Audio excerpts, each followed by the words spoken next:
A ver, la ciencia y la filosofía modernas a menudo se topan con un vacío enorme. O sea, ¿cómo explicamos la vida, la conciencia y el significado sin caer en esa vieja trampa de separar rígidamente la mente del cuerpo, o peor, de reducir absolutamente todo a simples códigos genéticos? Bueno, aquí es donde entra un marco verdaderamente revolucionario. En este análisis de hoy vamos a desglosar la teoría holónica procesual híbrida y fractálica de la endoepignosemiosis desarrollada por Óscar Fernández Galíndez. Sí, lo sé, es un título gigantesco, pero lo que propone es alucinante. Es una forma totalmente nueva de entender la realidad que conecta la biología, los sistemas complejos y la filosofía en un solo modelo. Bueno, arranquemos. Nuestro mapa de ruta de hoy tiene 5 paradas. Primero, más allá del sustancialismo. Segundo, los holones, vistos como ríos y no como estatuas. Tercero, la realidad fractal. Cuarto, el arte del pliegue. Y número 5, las aplicaciones para el mundo moderno. Así que, punto número 1. Más allá del sustancialismo. El problema de la ciencia moderna. Históricamente, la ciencia se ha chocado con un muro al intentar explicar cómo la vida genera significado sin irse a los extremos. Las teorías casi siempre se dividían en 2 bandos. Por un lado, visiones que tratan cosas como la identidad o nuestras emociones como objetos fijos, estáticos. Y por otro, visiones radicales que dicen que todo, absolutamente todo, es una simple construcción social. El gran problema aquí es que ninguna logra explicar verdaderamente fenómenos superdinámicos como la intuición o nuestra capacidad de resiliencia. Necesitábamos urgentemente una tercera vía. Y esa tercera vía se resume en este término que impone un poco de respeto: endoepignosemiosis. Pero vamos a simplificarlo. Piensen en esto como la intersección definitiva entre el cuerpo, nuestra historia biológica y la interpretación. Es este proceso interno donde cualquier sistema vivo toma las señales de su propio cuerpo, las marcas que ha dejado su historia en el ADN y los signos del mundo exterior para tejer una red de significado estable. No somos maquinitas biológicas, ni tampoco mentes flotando por ahí. Somos intérpretes constantes de nuestra propia biología. Y pasamos al número 2, holones. Ríos, no estatuas.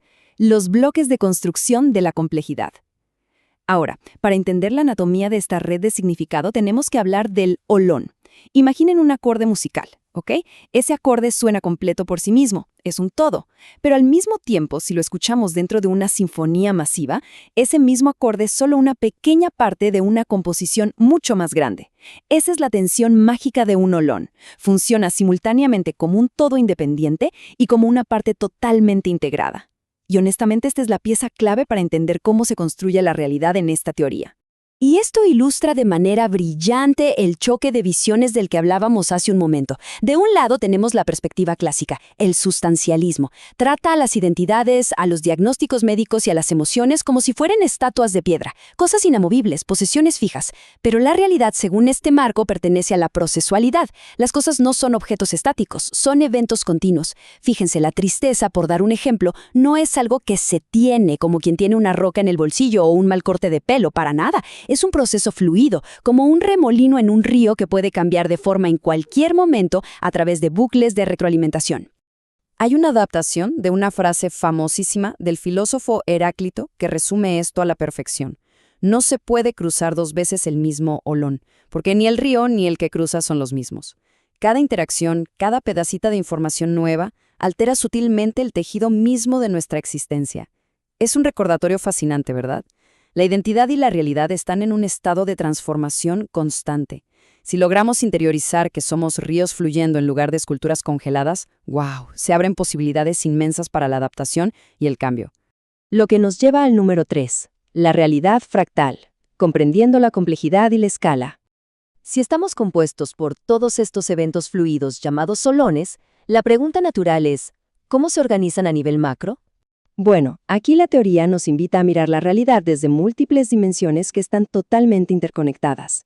El punto crucial es que cada holón vivo opera simultáneamente en estas 3 dimensiones. Para visualizarlo, la teoría nos regala una metáfora preciosa, un instrumento de cuerda. La dimensión físico-biológica sería la cuerda física en sí misma. La dimensión epigenética es la tensión acumulada, la memoria, y cómo se ha ido ajustando ese instrumento con el tiempo.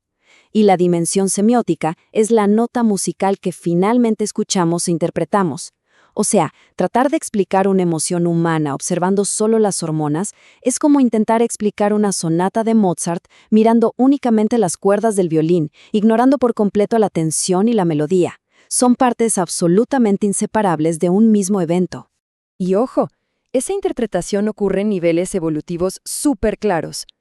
Esta progresión nos muestra cómo los sistemas van desarrollando lo que se llama recursividad interpretativa, que básicamente es la capacidad de interpretar nuestras propias interpretaciones. Empezamos en el paso 1, con materia inerte sin capacidad de crear signos. Avanzamos a la vida básica y las emociones primarias, y de ahí la evolución despega.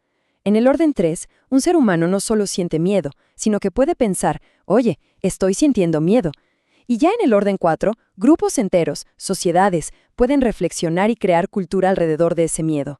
Es la evolución de la máxima libertad, no quedarnos atrapados en la primera reacción, sino tener el poder absoluto de reinterpretarla.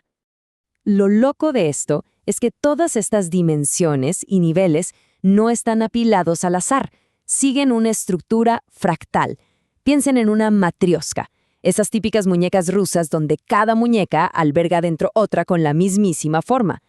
En la realidad fractal que propone esta teoría, una emoción fugaz de unos segundos, un estado de ánimo de todo un mes y el desarrollo de una ideología política a nivel macro comparten exactamente el mismo patrón de organización. Solamente lo estamos viendo a diferente resolución. Y esto se consolida con esta idea genial. El universo no está hecho de niveles diferentes, sino de la misma forma repetida a diferentes escalas. Esta frase nos recuerda la asombrosa simplicidad que se esconde detrás de la complejidad extrema del universo. No hay una escala que sea la correcta o la privilegiada. La biología a nivel celular no es más real que el comportamiento de toda una sociedad humana. Simplemente es la misma forma dinámica, el mismo tipo de bucles, replicándose a escalas impresionantemente diversas. Pasamos al número 4, el arte del pliegue. Emergencia y cuidado ético. Bienvenidos al verdadero núcleo de la teoría. Porque, habiendo establecido que todo fluye y se repite como un fractal, ahora necesitamos saber exactamente cómo se crea algo nuevo a partir de lo que ya existe. Todo arranca con la forma en que los sistemas interactúan entre sí. La autopoiesis describe cómo un sistema se mantiene a sí mismo cerrado y funcional, parecido a una fogata solitaria en medio de un bosque oscuro. Pero la magia real, la clave para crear una nueva realidad, es la copoiesis. Aquí, varias entidades autónomas colaboran para formar algo de un nivel superior que ninguna podría lograr por su cuenta. Si la autopoiesis es un músico afinando su instrumento en privado, la copoiesis es ese momento en que toda la orquesta entra al escenario y la sinfonía emerge en conjunto. Y el mecanismo secreto por el cual ocurre esa magia se llama el pliegue. La mejor forma de visualizarlo es pensando en el milenario arte del origami. Cuando un simple trozo de papel se convierte en una grulla súper detallada, no se le añadió tinta, no se le pegó más papel, ¿verdad? El material base sigue siendo exactamente el mismo. Lo único que cambió fue cómo el papel se dobló sobre sí mismo. Y ojo, no es como intentar doblar una sábana ajustable a la fuerza. Este pliegue crea un orden perfecto. En nuestra propia complejidad humana, un pensamiento que se dobla sobre sí mismo se convierte en reflexión. Una emoción que se dobla al ser observada por nuestra conciencia se transforma en algo totalmente nuevo, como la culpa o el arrepentimiento. Toda esta emergencia es, en el fondo, una reconfiguración de lo que ya tenemos. Aquí es donde vemos la diferencia gigante con cómo solemos pensar. Estamos súper acostumbrados a la lógica de sumas, donde básicamente amontonamos cosas. Coleccionamos información como si fuera un inventario, A más B igual a C. Pero la lógica del pliegue implica una transformación radical. Es como hornear un pastel. No podemos simplemente tirar harina, huevos y leche en un plato y decir, listo, un pastel. Los ingredientes tienen que someterse al calor, mezclarse y plegarse unos dentro de otros para emerger como una creación nueva e irreversible. La verdadera integración altera para siempre las partes involucradas. Y presten atención a esto porque da origen a un marco ético hermosísimo para esta teoría, llamado endopligentia. A ver, si la vida y la mente son un frágil origami, la ética nos exige que cuidemos esos pliegues. Imponer nuestras ideas a otros por la fuerza es, literalmente, aplastar su propio pliegue. La endopligentia nos propone una guía gentil, una interferencia respetuosa. Piensen en un jardinero cuidando un delicado árbol bonsái o en una partera asistiendo a un nacimiento. No se puede forzar el resultado. Lo que se hace es proveer el mejor entorno posible para que el sistema encuentre su propia forma de plegarse de manera saludable. Y finalmente llegamos al número 5. Aplicaciones para el mundo moderno, llevando la teoría a la práctica. Veamos cómo todo esto aterriza, dejando la pura filosofía abstracta para convertirse en herramientas tangibles y reales. Porque un marco tan profundo como este tiene un potencial gigantesco para transformar cómo abordamos nuestras crisis del día a día. Aquí podemos resumir unas implicaciones prácticas masivas. En el área de salud mental, por ejemplo, nos alejamos de meter a las personas en diagnósticos rígidos y fijos, para usar un repliegue asistido, que es básicamente ayudar con mucha paciencia a la persona a encontrar nuevas formas de doblar sus propios eventos fluidos. En educación, dejamos atrás esa manía de memorizar y acumular datos vacíos, y nos enfocamos en que los alumnos integren y plieguen la información dentro de su propia experiencia de vida. En la ecología, la propuesta exige que dejemos de tratar a los bosques como simples recursos inertes para sumar y restar y los veamos como ecosistemas complejos que están interpretando su entorno. Y por último, en la tecnología, donde hoy sufrimos algoritmos diseñados para aplastar nuestra atención, la idea es aplicar una ética digital que respete nuestra soberanía y fomente la reflexión, en lugar de forzarnos a dar clics impulsivos. El autor cierra todo este planteamiento con un llamado a la acción lleno de muchísima urgencia. No tenemos tiempo para esperar una teoría acabada. Pleguemos mientras caminamos. Nos recuerda que no podemos quedarnos paralizados, debatiendo, hasta que cada rincón de la filosofía sea perfecto antes de actuar. Las crisis ecológicas, tecnológicas y de salud mental están pasando ahora mismo. Todo este conocimiento y estas herramientas teóricas tenemos que aplicarlas y adaptarlas creativamente en nuestro día a día. Pleguemos mientras caminamos. Esa tiene que ser nuestra mentalidad. Entonces, para cerrar este análisis, les dejo esta provocación final.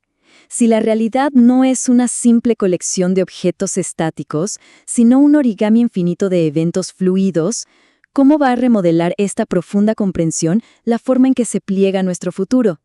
Entender que ni nuestras identidades, ni nuestras sociedades, ni los ecosistemas están hechos de piedra inamovible, sino que son flujos continuos en constante transformación, nos abre la puerta a un mundo de posibilidades. Si logramos aplicar este cuidado respetuoso a todas nuestras interacciones y permitimos que surja esa emergencia creativa, en lugar de querer controlarlo todo, la verdad es emocionante imaginar las formas totalmente nuevas y maravillosas en las que se va a plegar el futuro.